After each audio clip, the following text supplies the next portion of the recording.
दोस्तों, एक बार एक औरत एक जेएसजे प्रैक्टिशनर के पास गई और उस पे हीलिंग करते वक्त उसको ये ध्यान में आया कि उसकी जो आंखें हैं और अंदर के प्यूपिल है वो थोड़े बड़े हो चुके हैं। तो उसका रीजन उसने उस लेडी को पूछा। तो उसने बोला कि ये जेनेटिक है और इसकी वजह से मेरी जो दृष्टि है वो धीरे धीरे कम हो जाएगी। और उसका पेरिफेरल जो विजन था और जो सामने वाला विजन था वो भी खराब हो चुका था। तो उस पर कोई भी उपाय नहीं था। तो उस वक्त उस जेएसजे प्रैक्टिशनर ने एक ऐसे पॉइंट के बारे में बताया जिसकी वजह से एक चमत्कार हो गया।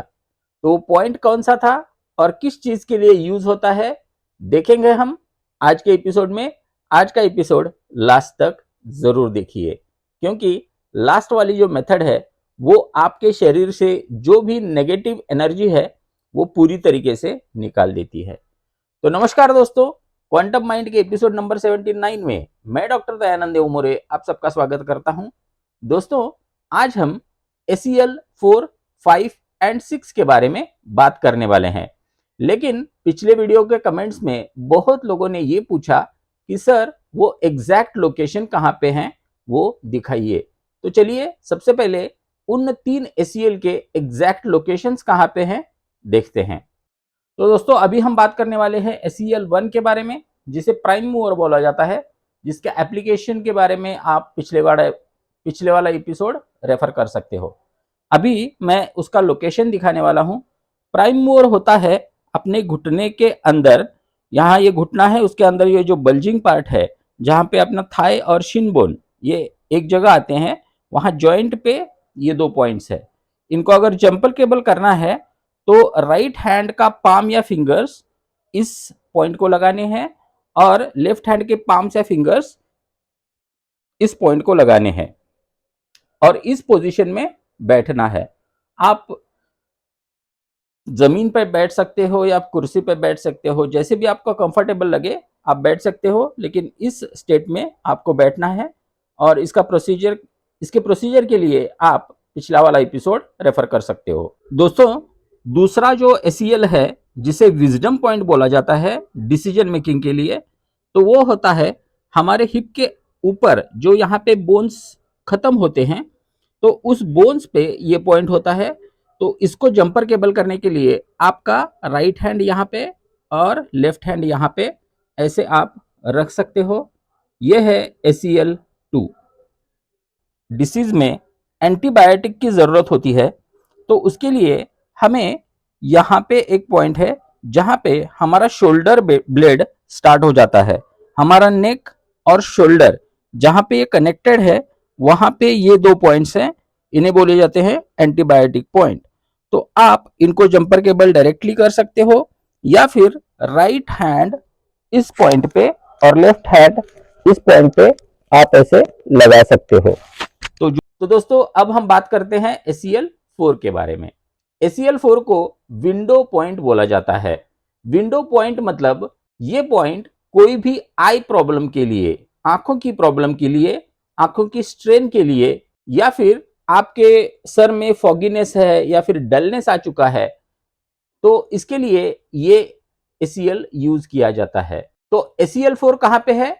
यह है हमारा स्कल जहां पे खत्म होता है, वहां पे जो बोन्स है उस स्कल बोन्स के नीचे ACL4 होता है। तो उन 2 पॉइंट्स को आपको सिर्फ टच करना है। आप फिंगर टिप्स से ऐसे टच कर सकते हो या फिर फिंगर पैड से ऐसे भी टच कर सकते हो। कब तक टच करके रखना है? तब तक टच करके रखना है जब तक कि आपको वहां पे कोई रिदमिक पल्सेशन फील नहीं होता, या फिर 5 से 10 मिनट तक आपको उसको टच करके रखना है। तो पहले वाले एग्जाम्पल में मैंने बताया था कि वो हीलर ने उस लेडी को कौन से पॉइंट के बारे में बताया होगा? ACL4 के बारे में। तो ACL4 का इस्तेमाल उसने करना स्टार्ट कर दिया, उसको होल्ड करना स्टार्ट कर दिया, और कुछ ही दिनों के बाद वो फिर से उस हीलर को मिली और उसने बोला कि सर अभी मुझे डर लग रहा है, क्योंकि मेरी आंखें सुधर रही हैं और कहीं ये खराब न हो जाए फिर से, इसका मुझे डर सता रहा है। वो हर एक चीज को नए सिरे से देखना स्टार्ट कर चुकी थी। आपकी आंखों में कोई स्ट्रेन है, आंखों के प्रॉब्लम्स आपको क्योर करने हैं, तो इस पॉइंट को आप पकड़े रखिए। अभी ये थोड़ा आगे का पॉइंट है, लेकिन मैं इस पॉइंट से रिलेटेड है इसलिए बताता हूं। ये है ACL21। तो इस पॉइंट को आप जंपर केबल कर सकते हैं ACL21 पे। ACL21 होता है हमारे चिक बोन्स पे, ये चिक बोन्स है तो यहाँ पे होते हैं ACL21। तो आपको अगर कोई माइग्रेन का प्रॉब्लम है या फिर वर्टिगो का प्रॉब्लम है, कोई भी आंख रिलेटेड या फिर अपने ब्रेन रिलेटेड इश्यूज हैं, तो उसके लिए आप राइट हैंड से लेफ्ट साइड का ACL4 पकड़िए या टच कीजिए और लेफ्ट हैंड से राइट साइड का ACL21। तो इसे जंपर केबलिंग बोलते हैं, ACL4 और 21 का। तो ये पोस्चर ये हो जाने के बाद आप हाथ बदलिए, ये हाथ यहां ले जाइए और इस हाथ से इस चिक बोन पे टच कीजिए।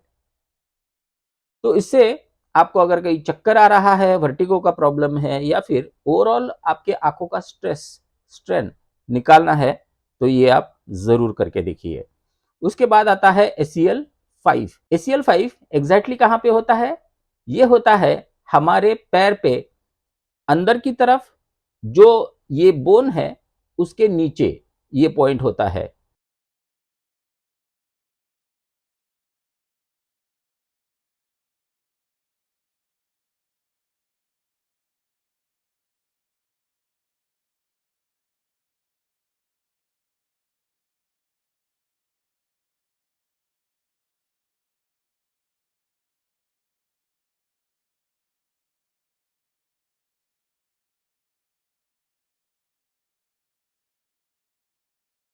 इस पॉइंट का इस्तेमाल होता है ईयर प्रॉब्लम्स में। अगर कोई कान का प्रॉब्लम आपको है या फिर इनडाइजेशन का प्रॉब्लम आपको है, तो आप ये ACL यूज कर सकते हो।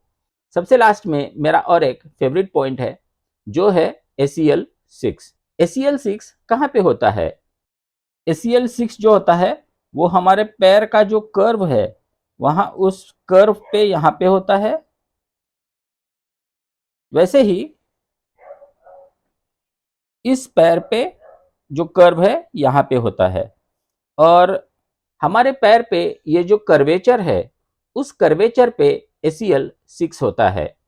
और हमारे राइट हैंड से हम लेफ्ट साइड के पैर को टच कर सकते हैं ACL6 को, और लेफ्ट हैंड से राइट साइड के पैर को टच कर सकते हैं।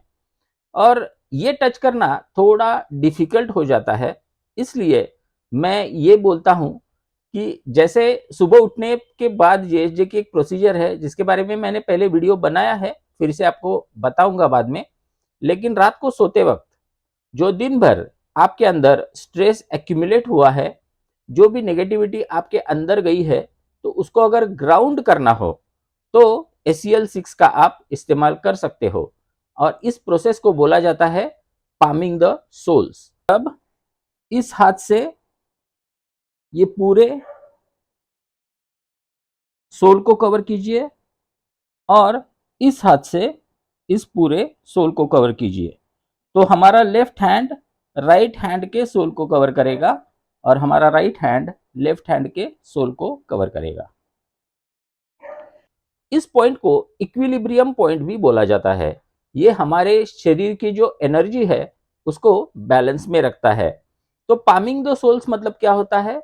आप जमीन पे बैठ जाइए और अपने राइट हैंड से लेफ्ट साइड का जो सोल है उसको कवर कीजिए, और हमारे लेफ्ट हैंड से राइट साइड के लेग को कवर कीजिए। मतलब लेफ्ट हैंड से राइट सोल, राइट हैंड से लेफ्ट सोल, इनको कवर कीजिए और ऐसे ही कुछ मिनट तक बैठे रहिए, 5 से 10 मिनट तक, या फिर वहां पे कोई पल्सेशन आपको फील ना हो।